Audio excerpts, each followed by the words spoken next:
Radio Pakistan programme سنیے ہم نوجوان، پیشکش ریڈیو پاکستان کوئٹہ۔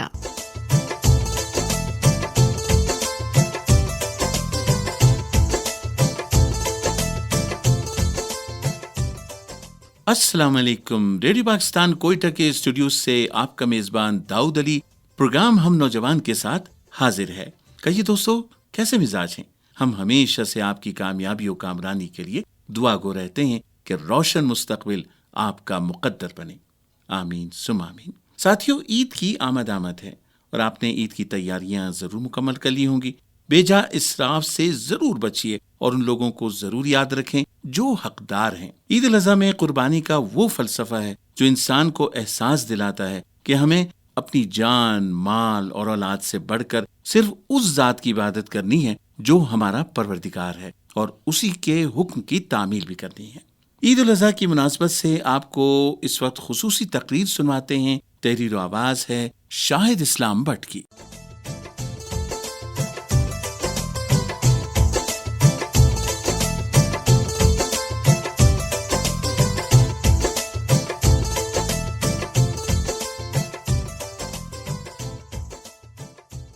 نحمده ونصلي على رسوله الكريم، اما بعد فاعوذ بالله من الشيطان الرجيم، بسم الله الرحمن الرحيم، والبدن جعلناها لكم من شعائر الله لكم فيها خير، صدق الله العظيم۔ رب اشرح لي صدري ويسر لي امري واحلل عقدة من لساني يفقهوا قولي، آمین یا رب العالمین۔ سامعین محترم، قربانی ان اعمال میں سے ہے جنہیں اللہ تبارک و تعالی نے اپنا شعار قرار دیا ہے، جیسا کہ سورہ حج میں فرمایا گیا، وَالْبُدْنَ جَعَلْنَاهَا لَكُم مِّن شَعَائِرِ اللَّهِ لَكُم فِيهَا خَيْرٌ، یعنی قربانی کے اونٹ اور گائے کو ہم نے اللہ کی یادگار بنایا ہے اور اس میں تمہارے لیے خیر ہی خیر ہے۔ عید الاضحیٰ اور عید الفطر دونوں دن اللہ نے شعائر کے طور پر مسلمانوں کے لیے مقرر کیے۔ ان دنوں میں کی جانے والی عبادات بھی اللہ کے شعائر میں سے ہیں، لہٰذا قربانی بھی دین اسلام میں داخل ہونے والوں کا اہم شعار ہے، جسے سب سے پہلے ابراہیم علیہ السلام نے اپنے بیٹے کے ذبح کی صورت میں ادا کیا، جس کا بدل اللہ نے دمبا کی صورت میں دیا اور تا قیامت اسے امت مسلمہ کے لیے مشروع کر دیا۔ صحابہ کرام نے پوچھا، یہ قربانیاں کیا ہیں؟ رسول اللہ صلی اللہ علیہ وسلم نے فرمایا، سنت ابیکم ابراہیم، یہ تمہارے باپ ابراہیم علیہ السلام کی سنت ہے۔ قربانی کی اصل روح تقوی و اخلاص ہے، اور اسی چیز کی اللہ کے ہاں قدر و قیمت ہے۔ اللہ تبارک و تعالی نے فرمایا ہے، لن ینال اللہ لحومها ولا دماؤها ولکن ینالہ التقوی منکم، یعنی اللہ تعالیٰ تک ان قربانیوں کا نہ گوشت پہنچتا ہے نہ خون، بلکہ اس تک تمہارا تقوی پہنچتا ہے۔ سامعین محترم، قربانی کے گوشت کے ضمن میں امت مسلمہ کو یہ خصوصیت حاصل ہے کہ قربانی کے گوشت کو آپ خود بھی استعمال کر سکتے ہیں اور اپنے قرابت داروں، دوست و احباب اور فقراء و مساکین کو بھی کھلا سکتے ہیں، جبکہ سابقہ انبیاء کرام کے عہد میں قربانی کے قبول ہونے یا نہ ہونے کی پہچان یہ تھی کہ جس قربانی کو اللہ تعالیٰ قبول فرما لے تو ایک آگ آسمان سے آتی اور اس کو جلا دیتی تھی۔ سورہ آل عمران کی آیت نمبر 183 میں اس کا ذکر صراحتاً آیا ہے، حتیٰ یأتینا بقربان تأکلہ النار، جب تک کوئی پیغمبر ہمارے پاس ایسی قربانی لے کر نہ آئے جس کو آگ آ کر کھا جائے۔ اس زمانہ میں بذریعہ جہاد جو مال غنیمت کفار سے ہاتھ آتا تو اس کو بھی آگ نازل ہو کر کھا جاتی تھی، اور یہ جہاد کے مقبول ہونے کی علامت سمجھی جاتی تھی۔ امت محمدیہ صلی اللہ علیہ وسلم پر حق تعالیٰ کا یہ خصوصی انعام ہوا کہ قربانی کا گوشت اور مال غنیمت ان کے لیے حلال کر دیے گئے۔ حدیث میں رسول اکرم صلی اللہ علیہ وسلم نے اپنے خصوصی فضائل اور انعامات الہیہ کا ذکر کرتے ہوئے فرمایا، وَأُحِلَّتْ لِيَ الْغَنَائِمُ، یعنی میرے لیے مال غنیمت حلال کر دیا گیا۔ سامعین محترم، جہاں تک قربانی کے گوشت کی تقسیم کا معاملہ ہے، تقسیم کی کوئی حد مقرر نہیں کی گئی کہ کتنا گوشت صدقہ کرنا ہے اور کتنا خود کھانا ہے۔ چونکہ قربانی صدقہ ہے، لہٰذا اس میں سے دوسروں کو کچھ نہ کچھ ضرور دینا چاہیے۔ فرمان ربانی ہے، فَكُلُوا مِنْهَا وَأَطْعِمُوا الْبَائِسَ الْفَقِيرَ، پس اس میں سے خود بھی کھاؤ اور مفلس فقیر کو بھی کھلاؤ۔ رسول اللہ صلی اللہ علیہ وسلم نے فرمایا کلو منہا وتصدقو، اس میں سے خود کھاؤ اور صدقہ بھی کرو۔ امام ابو حنیفہ رحمۃ اللہ علیہ فرماتے ہیں کہ پورے گوشت کے 3 حصے کیے جائیں، ایک حصہ خود کھایا جائے، دوسرا رشتہ داروں اور پڑوسیوں کو ہدیہ دیا جائے، اور تیسرا حصہ محتاجوں مسکینوں میں صدقہ کیا جائے۔ جو شخص مالدار ہے اور سارا سال گوشت کھانے کی استطاعت رکھتا ہے، گوشت کھاتا رہتا ہے، اسے چاہیے کہ وہ صرف 1-2 وقت کے لیے گوشت رکھے، بقیہ صدقہ کر دے۔ دور حاضر میں 1000 یا 1100 روپے کلو گوشت ہر آدمی کے بس کی بات نہیں۔ ایسا آدمی سال بعد 30-40 ہزار سے لے کر 1 لاکھ تک کی قربانی کسی نہ کسی طرح کر سکتا ہے، تو وہ خود بھی کھلے دل سے کھائے اور دوسروں کو بھی کچھ نہ کچھ ضرور صدقہ دے۔ بعض لوگ صرف انہی لوگوں کو گوشت دیتے ہیں جو دروازے پر مانگنے آتے ہیں۔ یہ درست ہے کہ مانگنے والوں کو بھی دینا چاہیے، لیکن قربانی دینے والوں کو چاہیے کہ وہ ایسے لوگوں کو تلاش کر کے گوشت پہنچائیں جو مانگنے کے لیے نہیں آتے، اور نہ ہی وہ اپنی ظاہری حالت سے محتاج نظر آتے ہیں، لیکن مہنگائی کے اس دور میں بکرے یا گائے وغیرہ کا گوشت مشکل ہی سے خرید سکتے ہیں۔ بعض لوگ قربانی کے گوشت میں سے اپنے لیے اچھا گوشت چن لیتے ہیں اور بقیہ دوسروں کو دیتے ہیں۔ یہ طریقہ درست نہیں۔ اسلام دوسروں کو پسندیدہ چیز دینے کی ترغیب دیتا ہے، لہٰذا جانور اللہ کے لیے ذبح کرنے کے بعد اس کا اچھا گوشت محتاجوں مسکینوں تک پہنچانا چاہیے۔ حضرت عائشہ صدیقہ رضی اللہ تعالی عنہ بیان کرتی ہیں کہ رسول اللہ صلی اللہ علیہ وسلم کے زمانے میں ایک بار عید الاضحیٰ کے موقع پر دیہاتوں کے لوگ بہت زیادہ آ گئے، تو رسول اللہ صلی اللہ علیہ وسلم نے فرمایا اپنی قربانیوں میں سے 3 رات کے لیے رکھ لو اور باقی صدقہ کر دو۔ عائشہ رضی اللہ تعالی عنہ بیان کرتی ہیں کہ پھر اس کے بعد جب یہ موقع آیا تو رسول اللہ صلی اللہ علیہ وسلم سے پوچھا گیا، اے اللہ کے رسول، لوگ پہلے اپنی قربانیوں سے فائدہ اٹھاتے تھے، ان کی چربی جمع کر لیتے اور ان کی کھالوں سے مشکیزیں بنا لیتے۔ رسول اللہ صلی اللہ علیہ وسلم نے فرمایا کیوں، اب کیا ہوا؟ تو لوگوں نے کہا، اے اللہ کے رسول، آپ صلی اللہ علیہ وسلم نے قربانی کا گوشت 3 رات سے زیادہ رکھنے سے منع کر دیا ہے۔ آپ صلی اللہ علیہ وسلم نے فرمایا میں نے تمہیں اس وجہ سے روکا تھا کہ تمہارے پاس دیہاتی لوگ زیادہ آ گئے تھے، اب تم کھاؤ بھی، رکھ بھی لو اور صدقہ بھی کرو۔ یعنی یہ حدیث آپ کو ابو داؤد اور مسلم شریف میں مل جائے گی۔ معلوم ہوا کہ اگر مفلس لوگوں کی کثرت ہو تو گوشت ان میں تقسیم کر دینا چاہیے، اور اگر کسی علاقے کے لوگ کھاتے پیتے ہوں تو پھر وہ قربانی کا گوشت زیادہ دنوں کے لیے ذخیرہ بھی کر سکتے ہیں۔ اللہ تبارک و تعالیٰ سے دعا ہے کہ وہ ہمیں اخلاص نیت کے ساتھ اس عظیم قربانی کی عبادت کو بجا لانے کی توفیق عطا فرمائے، آمین۔ وآخر دعوانا ان الحمد للہ رب العالمین۔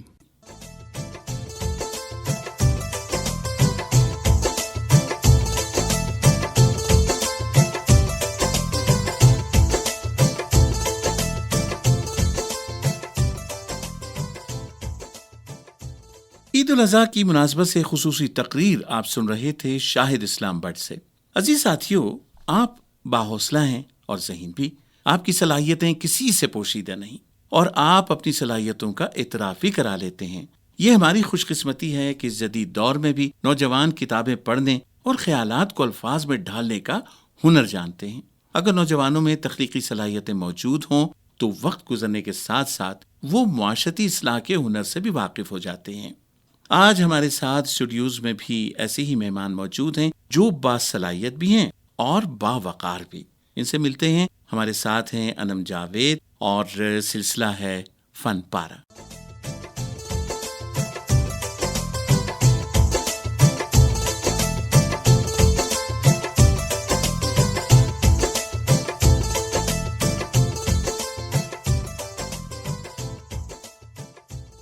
السلام علیکم۔ وعلیکم السلام۔ آپ یہ بتائیے کہ آپ شاعری کرتی ہیں یا نثر نگار بھی ہیں؟ جی، رائٹنگ کی ہر ایک صنف میں نے آزمائی کی ہے۔ اخباروں میں کالم بھی لکھتی آئی ہوں، میں نے شاعری بھی کی، میں نے یونیورسٹی لیول تک میں نے پلیز بھی لکھے۔ اس کے بعد کچھ مصروفیات ایسی ہو گئی جس کے لیے میں ٹائم نہیں نکال سکی، لیکن شاعری کے ساتھ ساتھ میں نے سنگنگ میں بھی اپنی کوشش کی، کافی حد تک کام کیا۔ تو یہ آپ نے مطلب کب سے شروع کیے؟ جب میں نے پہلی نظم لکھی تھی تب میں 6th اسٹینڈرڈ میں تھی، لیکن یہ شاعری جو ہے وہ ہماری جینیٹکس میں ہے. میرے والد محترم سرور جاوید صاحب سب ان سے واقف ہیں. میرے دادا محمد شفیع اسدی، بہت بڑا نام تھے ادب کا. جی جی. اور میرے دونوں بھائی ماشاء اللہ سے ایک نیشنل ایوارڈ یافتہ شاعر ہیں، اور ان کی کتاب آ چکی ہے دوسرے بھائی کی بھی. تو یہ ہماری جینیٹکس میں ہے اور اس سے بچ پانا میرے لیے بھی بہت مشکل تھا. اچھا، سب سے پہلے جو کلام آپ نے لکھا وہ کیا، شعر لکھا یا کوئی غزل لکھی؟ نظم. اچھا، نظم لکھی آپ نے. اس کے کچھ اشعار آپ کو جی یاد ہیں؟ جی جی جی بالکل. پہلی نظم میری میں نے تب لکھی جب مجھے پہلی بار پتہ چلا کہ عورت کی گواہی آدھی ہے. It was at that time it was quite disturbing for me. تو میں نے ایک نظم لکھی نصف انسان، جو میں آپ لوگوں کی خدمت میں پیش کرنا چاہوں گی. جی جی بالکل. میں آدھا شخص ہوں، گواہی بھی میری آدھی، سربراہی بھی میری آدھی. واہ جی واہ. میں آدھا شخص ہوں، گواہی بھی میری آدھی، سربراہی بھی میری آدھی. تو مجھے پوری وفا کس لیے دی ہے تو نے؟ کیوں مجھے دل دیا پورا، ذرا بتا مجھ کو. یا خدا ایک ہی دعا ہے میری، تو مجھ میں رائے گانی نصب کر دے اور مجھ کو مکمل نصف کر دے. ماشاء اللہ جی ماشاء اللہ. تو یہ آپ نے صرف اپنے تک محدود رکھا ہے یا کوئی کتاب بھی لکھی آپ نے اس حوالے سے؟ جی مجھے ڈفرینٹ میگزین نے پبلش کیا ہے، لیکن شروع میں نے شاعری کرنی شروع کی تو it was not encouraged by my father. انہوں نے کہا کہ شاعری میں کچھ نہیں پڑھا، اپنا کام کرو، پڑھائی کرو. تو یہ بات غلط ہے کہ ہمیں ہر چیز پون پیڈنگ کے تھرو ملی ہے، یا پھر ایک بار ایک کانسیپٹ ہوتا ہے جو بڑے درخت کے نیچے پنپنے والے چھوٹے جو شاعر یا کسی بھی فیلڈ میں کام کر رہے ہوتے ہیں. جی جی. یہ مس کنسیپشن ہے کہ ہمیں ہر چیز ملتی ہے، ہمیں بھی ایکول اسٹرگل کرنی پڑتی ہے، یا شاید کچھ چیزوں میں زیادہ اسٹرگل کرنی پڑتی ہے. لیکن شاعری تو ایک خداداد صلاحیت ہے نا؟ جی بالکل، یہ خداداد صلاحیت ہے، لیکن اس میں محنت ہماری اپنی ہوتی ہے.